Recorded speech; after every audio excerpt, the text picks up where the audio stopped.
80년대 후반을 배경으로 한 드라마 있잖아요. 소년시대. 네. 거기에 이제 찌질이, 매 맞고 다니는 주인공이 찌질이에요. 그러니까 학교 일진이나 좀 싸움을 잘하는 친구들이 폭력을 행사할 때 그걸 어떻게 해볼 생각을 않고 막고 있었던 겁니다. 그러다가 어느 순간 각성을 하게 되면 내가 이러고 살 수는 없잖여, 이런 씨, 나도 그냥 죽기 살기로 한번 해볼텨 하고서 각성을 할 때가 있습니다. 그렇게 되면 맞서 싸우는 거죠. 그런데 왜 그런 얘기 있잖아요. 그 싸움의 기술이라는 영화에 보면 많이 맞다 보면 좋은 눈을 갖게 된다고. 그래서 상대방이 나를 어떻게 때릴 건지, 주먹이 어느 각도로 날아올 건지 그걸 정확하게 알고 피할 수가 있고, 맞아도 맷집이 그동안 쌓여 있어서 타격감이 별로 없다고. 그러니까 몇 개의 기술만 배우면 상대를 제압할 수 있는 능력을 갖게 된다. 현대가 그동안 시장에서 미국, 유럽, 일본 차를 이길 생각하지 않고 그냥 아유 그야 내가 무슨 세계적으로 좋은 꼴을 보려고 그래갔어, 그냥 하던 거나 하자. 그러고서는 가성비 좋게 따라가다가 남들이 하는 거를 이렇게 잘 분석해보고 하나하나 까보다 보니까 이거 별거 아닌데? 그러니까 이제 하나씩 좀 더 낫게 만들어 보는 거예요. 그러니까 괜찮거든요. 우리가 이렇게 해놓으니까, 예를 들어서 통풍 시트, 정말 독일 차에는 고급 차에만 들어가는데 이 통풍 시트를 이걸 좀 대중화를 시켜보면은 부품을 일체화해서 각 모델마다 디자인하지 않고 모듈화하면 싼 차에도 집어넣을 수 있겠는데, 여기서 집어넣으면 어떻습니까? 지금 모닝에도 막 들어가고, 외국인들이 특히 유럽 사람들이 경차에 통풍 시트 들어가 있는 걸 보고 기술 촉봉하거든요. 이런 식으로 해서 상품성을 구성을 해보니까 내가 계속 찌질하게 쟤들을 이길 생각을 하지 않고 뒤따라가는 거 더 이상 이렇게 하지 않고 대등하게, 혹은 내가 좀 앞질러 볼 수도 있겠다라는 생각을 어느 순간 하게 되는 겁니다. 각성을 하는 거죠. 그 각성을 한 시점이 대략적으로 2015년 정도라고 보면 됩니다. 이때 아반떼 AD라는 모델이 나왔고, 현대가 스포츠라는 개념을 드디어 광고에서 사용을 하기 시작을 했습니다. 그리고 광고 문구도 슈퍼 노멀, 그러니까 평범하지 않은, 특별한, 일상적이지만 뭔가 그래도 차별화된 즐거움을 주는, 범상치 않은 그런 특징을 가지고 있는 차를 우린 만들어낼 거다라는 출사표거든요. 그리고 나서 이제 아반떼 AD 스포츠가 나왔는데 진짜 특별했습니다. 지금까지 현대가 그 이전에 몇 가지 그래도 나왔잖아요. 터뷸런스도 나오고 투스칸이 나오고. 사실 그게 스포츠 루킹이었지 제대로 돌고 서고 이런 느낌, 와인딩이라는 개념을 통해서 맛깔나게 즐길 수 있는 그런 개념은 아니었단 말이에요. 근데 아반떼 스포츠 2015년부터 그게 가능해졌고, 그리고 나서 드디어 현대의 고질적인 언더스티어가 빠지기 시작합니다. 이런 얘기하면은 또 제조사에 문의해가지고 언더스티어를 어떻게 뺍니까? 약언더로 포르쉐 람보르기니도 한다니까요 하면서 또 막 열을 내시는 분들이 계실지 모르지만, 이 자동차 설계일 때의 디폴트 설계와 자동차를 운행을 하면서 갖고 놀 때 생기는 그런 스티어의 특징은 다른 거예요. 람보르기니가 언더면 그거 어떻게 오버내고 어떻게 드리프트하고, 페라리를 가지고 어떻게 그렇게 멋진, 그러면서 뒤를 살짝 돌리면서 코너를 빠져나가면서 진짜 그 막강한 출력으로 가슴이 막 철러가는 그런 동작을 만들어냅니까? 차가 다 약언더면 뭐라 후륜을 갖다가 집어넣고, 예? 모든 차들이 그러면 다 막 언더를, 아니 언더가 좋은 줄 알아. 세상에 좋은 스티어 특징은요 뉴트럴이에요. 아니 왜 언더를 갑자기 막 거기에 막 꽂혀가지고 막 언더가 아니면 안 된다니까.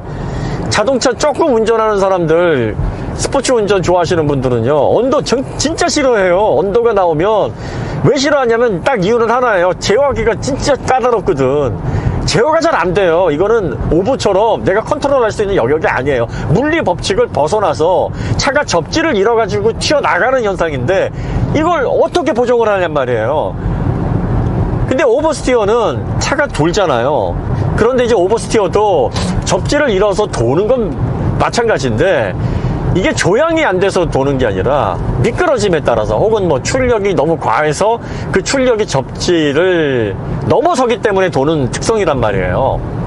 그러니까 그걸 조타를 통해서 카운터 스티어를 통해서 혹은 적절한 대처법을 통해서 차를 보정을 할 수가 있는데 언더스티어는 이 관성에 따라서 차가 돌아가는데 그 관성을 이기지 못해서 차가 물리적으로 지변에 맞닿아 있는 접지변이 접지를 상실하고 미끄러져 관성에 그 힘으로 뛰쳐나가는 거예요.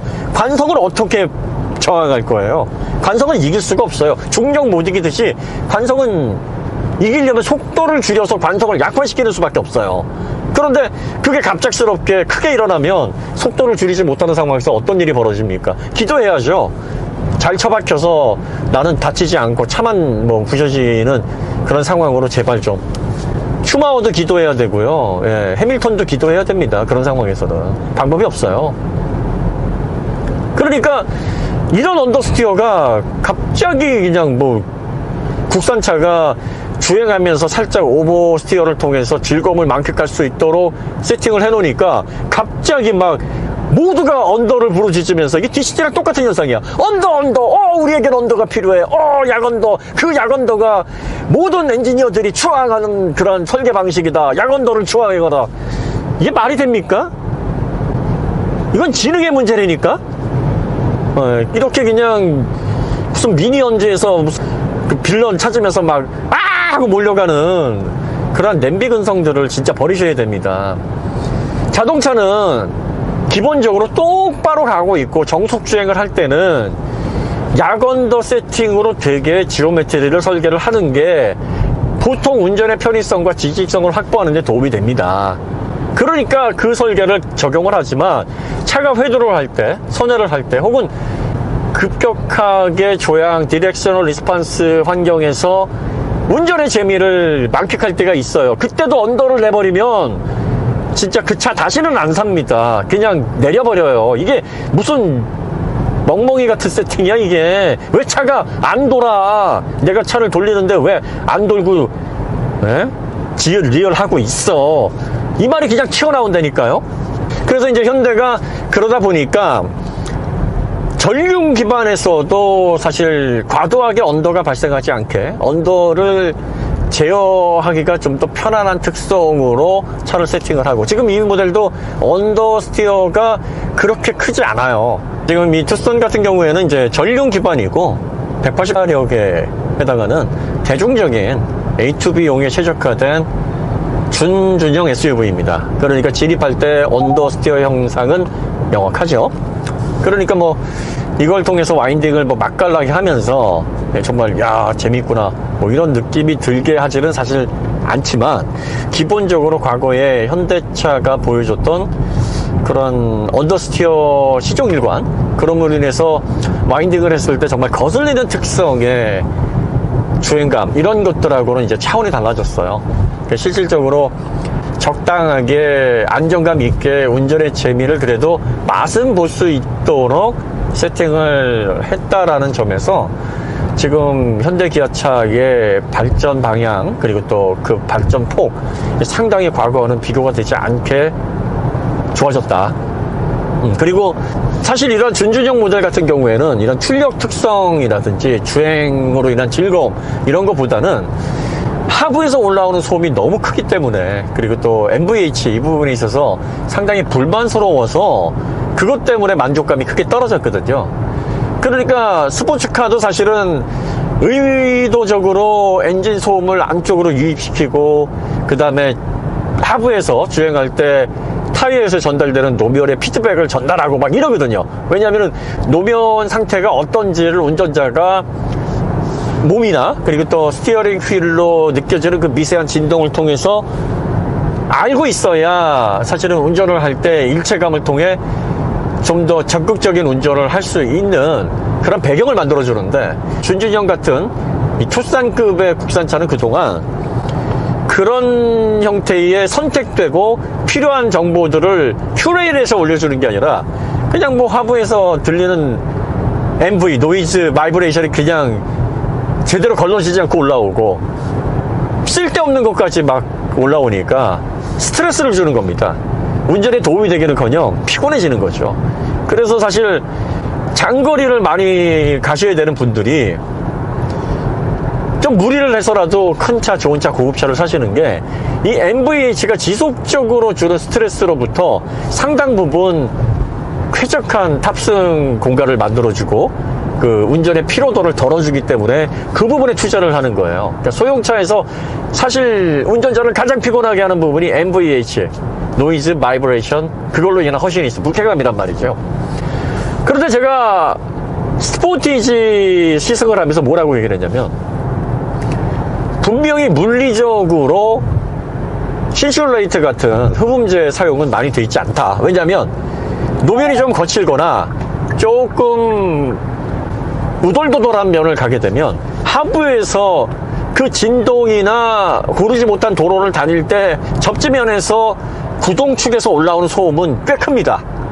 그러니까 물리적으로 소음재를 통해서 소음을 원천 차단하고 진동을 상쇄시킬 수 있는 그런 물리적인 장치가 충분히 들어가지는 않았어요.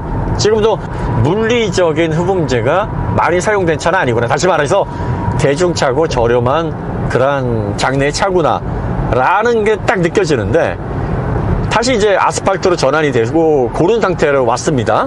그리고 지금 90km 정도의 속도를 유지하고 있는데, 이 상태가 되면 상당히 소음이 억제가 잘 돼 있습니다. 특히 어느 부분이 잘 돼 있냐면 측면부에서 들어오는 소음이 이게 대중차가 많고 준주정 SUV가 맞을까라고 싶을 정도로 차단이 잘 돼 있어요. 측면 소음이 차단이 잘 되는 건 두 가지입니다. 첫 번째가 소음은 공기를 타고 들어와요. 밀폐를 잘해야 됩니다. 그런데 자동차는 밀폐 구조가 아니에요. 공기를 다 차단하는 게 아니라 이 안으로 공기들이 다 들어와요. 밀폐를 시켜놓으면 자동차의 숨을 어떻게 쉬어요? 그럼 산소 호흡기를 달아야 되잖아요. 그러니까 밀폐할 수 있는 구조가 아니기 때문에. 하지만 이 밀폐는 이 러버 패킹을 통해서 최대한 그래도 외부의 공기가 들어오지 않도록 적절하게 차단을 시킴과 동시에 차가 주행했을 때 주행풍으로 인해서 그 소리의 유입을 통해 시끄러운 노이즈가 발생하지 않도록 막아주는 그러한 주행했을 때 공기를 차단하는 엔지니어링까지 포함을 하거든요. 근데 최근에 지금 현대기아차가 그걸 잘하고 있어요. 측면에서 들어오는, 이게 지금 보시면 이중창 그래스가 사용이 되어 있기 때문에 윈도우에서 들어오는 소음을 다 차단을 한다고 해도 이 문짝 틈이나 하부 쪽에서도 사실 틈으로 들어오는 소리라든지 그런 진동 이런 것들을 최대한 막아줘야 되는데 그런 엔지니어링이 잘 돼 있다. 이게 첫 번째고, 그 다음 두 번째가 저희가 이제 공진주파수 그때 그 EV9 때 얘기를 했잖아요. 모든 물체에는 고유의 진동 주파수를 가지고 있습니다. 그러니까 이제 창문을, 이 운전석을 조금 열고 조수석 뒤쪽을 열게 되면 와류가 크게 벌어지면서 그 와류에 의한 바람에 의해서 발생하는 진동 주파수와 창문이 떨리는 그런 주파수 대역대가 딱 맞아떨어지면 그게 증폭이 되니까 얘가 이제 우두두두두두 하고 떨리는 버피팅 현상이 벌어지는 건, 이거는 공진 주파수에 따른 주파수 대역에 맞아서 생기는 현상이에요. 그래서 다리도 주파수가 맞으면 막 현수교 출렁출렁 하니까 그 주파수를 상쇄시킬 수 있는 장치를 마련해서 다리가 출렁출렁, 이거 잘못하면 무너질 수도 있거든요. 그런 장치들을 엔지니어들이 만들어 놓는 건데, 자동차에서도 외부에서 들어오는 주파수, 진동 주파수나 소음 주파수를 어떻게 상쇄시키냐면 그 주파수 대역대가 맞아떨어지지 않도록 패치를 통해서 그 주파수의 특징을 바꿔주는 엔지니어링이 들어갑니다. 그래서 패스트 퓨리의 트랜스폼 그 부분에서 이제 그 주파수 분석을 하는 거예요. 그래서 이제 NVH를 보통 우리가 설계를 할 때 보고 엔지니어링을 하는 거지 듣고 느끼면서 하는 게 아니다.